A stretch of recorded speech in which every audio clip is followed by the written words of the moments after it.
الحمد للہ رب العالمین والصلاة والسلام علی سید الانبیاء والمرسلین وعلی آلہ وصحبہ اجمعین۔ بسم اللہ الرحمن الرحیم۔ امام مسلم رضی اللہ تعالی عنہ مکہ مکرمہ سے روانہ ہو کر کوفہ پہنچ جاتے ہیں۔ کوفہ کے لوگ بڑے خوش ہوتے ہیں اور ایک روایت کے مطابق پہلے ہی دن تقریباً 12,000 لوگ امام مسلم کے ہاتھ پر امام حسین کی بیعت کر لیتے ہیں۔ امام مسلم خوش ہوتے ہیں اور امام حسین کو خط لکھ دیتے ہیں کہ بھائی آپ یہاں پر آ جائیے، کوفے کے لوگ واقعی جو ہے ہمارا ساتھ دینے کے لیے تیار ہیں، اور پہلے ہی دن تقریباً 12,000 لوگوں نے میری بیعت کر لی ہے۔ اس وقت کوفے کے گورنر حضرت نعمان بن بشیر تھے رضی اللہ تعالی عنہ۔ یہ ایک صحابی رسول ہیں۔ آپ یہ سارا معاملہ دیکھ رہے تھے، چونکہ آپ حکومت کے نمائندہ تھے، اسی لیے آپ نے تنبیہ کی کہ لوگوں یہ تم غلط کر رہے ہو، اگر یزید کو معلوم ہوگا تو یزید سخت ناراض ہوگا۔ یہ بول کر آپ خاموش ہو گئے اور آپ نے کوئی کارروائی نہ کی، کیونکہ اس میں اہل بیت شامل تھے۔ مگر وہیں پر یزید کا ایک وفادار شخص موجود تھا جو یہ ساری چیزیں دیکھ رہا تھا۔ اس نے یزید کو خط لکھا۔ خط میں لکھتا ہے کہ حضرت نعمان بن بشیر یا تو کمزور ہیں یا کمزور بننے کا ناٹک کر رہے ہیں۔ امام مسلم یہاں پر آ کر آپ کے خلاف بیعت لے رہے ہیں اور یہ کچھ نہیں کر رہے۔ آپ انہیں معزول کیجئے اور کسی سخت حاکم کو یہاں پر بھیجئے۔ جب یزید کو یہ خط ملتا ہے تو یزید برہم ہوتا ہے، ناراض ہوتا ہے اور اپنے مشورہ کرنے والوں سے مشورہ کرتا ہے۔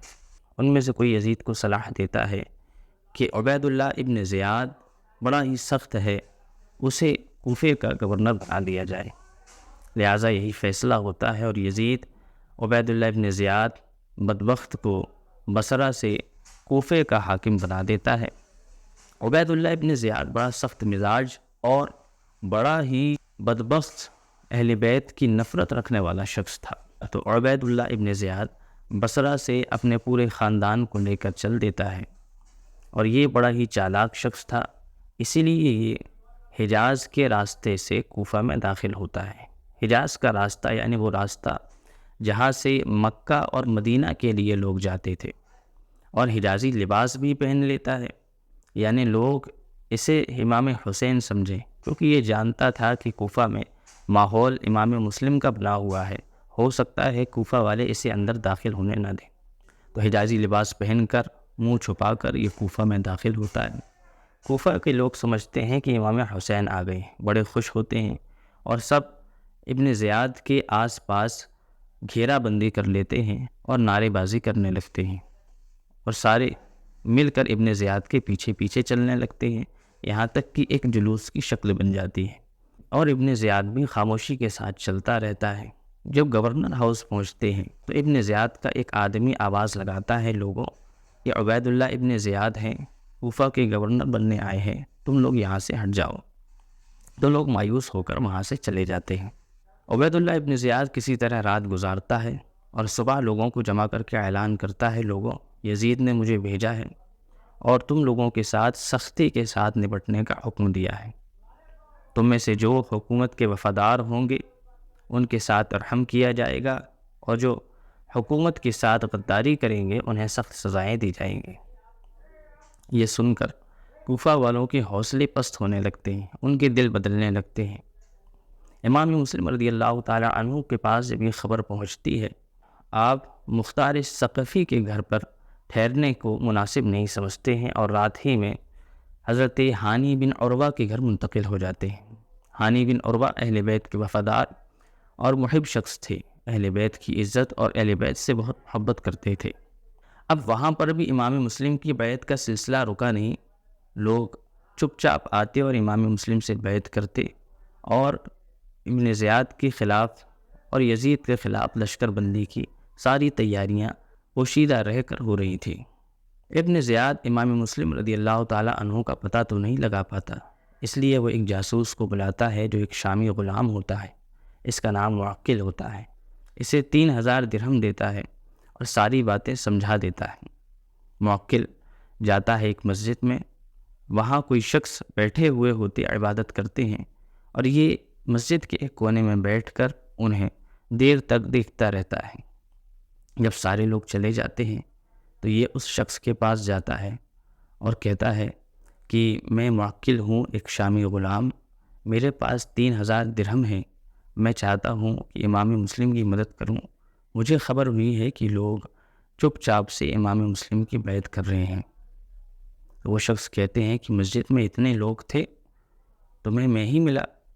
تو معقل کہتا ہے کہ آپ کے چہرے سے نظر آ رہا ہے کہ آپ اہل بیت سے محبت کرنے والے ہیں۔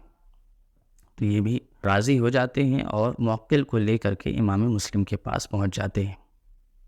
معقل صبح سب سے پہلے آتا اور رات میں سب سے اخیر میں جاتا اور ساری باتیں جا کر کے ابن زیاد کو بتاتا۔ حضرت ہانی رضی اللہ تعالی عنہ یہ امام مسلم رضی اللہ تعالی عنہ کے ان کے گھر تشریف لے جانے سے پہلے ابن زیاد کے پاس روز جایا کرتے تھے، لیکن جب سے امام مسلم ان کے گھر آئے ہیں تو یہ بیماری کا بہانہ بنا کر کے ابن زیاد کے ہاں جانا بند کر دیے۔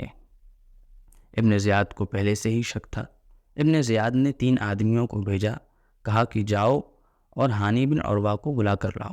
جب یہ لوگ ہانی بن عروہ کے گھر پہنچتے ہیں، انہیں بلاتے ہیں تو ہانی بن عروہ باہر نکلتے ہیں، صورت کو سمجھ جاتے ہیں اور اندر جا کر امام مسلم رضی اللہ تعالی عنہ سے کچھ بات کر کے واپس آ جاتے ہیں اور پھر ابن زیاد کے محل جاتے ہیں۔ یہ ابن زیاد سے سلام کرتے ہیں، ابن زیاد سلام کا جواب نہیں دیتا۔ جب یہ بار بار سلام کرتے ہیں تو ابن زیاد کہتا ہے تم کیا سمجھتے ہو مجھے خبر نہیں؟ اپنے گھر میں حکومت کا غدار چھپا کر تم یزید کے خلاف بیعت لے رہے ہو؟ تو ہانی بن عروہ کہتے ہیں کہ ایسا کچھ نہیں ہے، یہ آپ کو کس نے کہا؟ تو ابن زیاد اس غلام کو پیش کر دیتا ہے۔ جب یہ غلام معقل ان کے سامنے آ جاتا ہے تو یہ خاموش ہو جاتے ہیں، اب کوئی صورت بچی نہیں تھی۔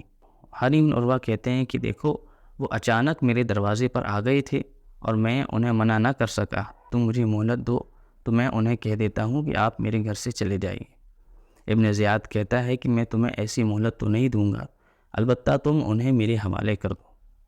ہانی بن عروہ کہتے ہیں کہ میں اہل بیت کے چراغ کو تمہارے حوالے کر دوں قتل کرنے کے لیے؟ ایسا ہرگز نہیں ہوگا۔ ابن زیاد کہتا ہے تو پھر میں تمہیں بھی قتل کر دوں گا۔ ہانی بن عروہ کہتے ہیں کہ اگر تم مجھے قتل کر دو گے تو تمہارے ارد گرد تلواریں چمکیں گی۔ ہانی بن عروہ کیونکہ ایک باصلاحیت اور باقوت شخصیت تھے، ایک قبیلے کے سردار تھے، اسی لیے ان کے پاس بہت سے لوگ تھے، ایک فوج تھی۔ جب ابن زیاد یہ بات سنتا ہے تو اور برہم ہوتا ہے اور ایک لکڑی اٹھا کر حضرت ہانی بن عروہ کو مارنا شروع کرتا ہے، آپ کی ابرو کی ہڈی اور آپ کی ناک پھوڑ دیتا ہے۔ یہ دیکھ کر وہ جو 3 لوگ ہانی بن عروہ کو لینے کے لیے گئے تھے ان میں سے ایک شخص کھڑا ہوتا ہے اور کہتا ہے کہ او بدبخت، تو نے انہیں لانے کے لیے کہا اور ہم انہیں لے آئے، اب تو انہیں خونہ خون کرتا ہے۔ تو ابن زیاد کہتا ہے اسے بھی پکڑو اور اسے بھی مارو۔ یہ جو دوسرا شخص تھا یہ کہتا ہے کہ میں امیر کی رضا پر راضی ہوں، جو امیر کہیں گے وہی میں کروں گا۔ تو ابن زیاد اسے تو چھوڑ دیتا ہے اور ہانی بن عروہ کو قید کر دیتا ہے۔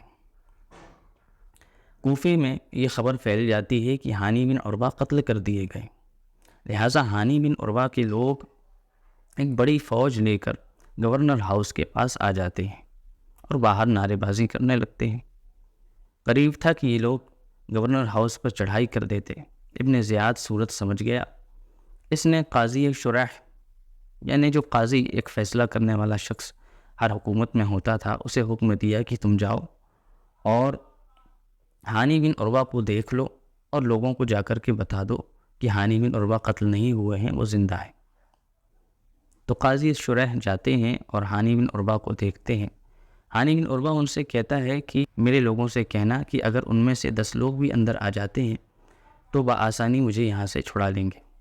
لیکن ابن زیاد ہوشیار تھا، اس نے ان کے ساتھ اپنا ایک آدمی بھیجا تھا۔ قاضی شرح جب لوگوں کے پاس خبر دینے گئے تو ان کے ساتھ ابن زیاد کا آدمی بھی تھا، اس لیے ہانی بن عروہ نے جو کہا قاضی شرح لوگوں کو نہ بتا سکے۔ قاضی شرح نے صرف اتنا کہا کہ ہانی بن عروہ زندہ ہیں، صحیح سلامت ہے، ٹھیک ہے۔ یہ سن کر ہانی بن عروہ کے لوگ وہاں سے منتشر ہو گئے، سب اپنے اپنے گھر واپس چلے گئے۔ پوچھئے کہ کیا حسین ہے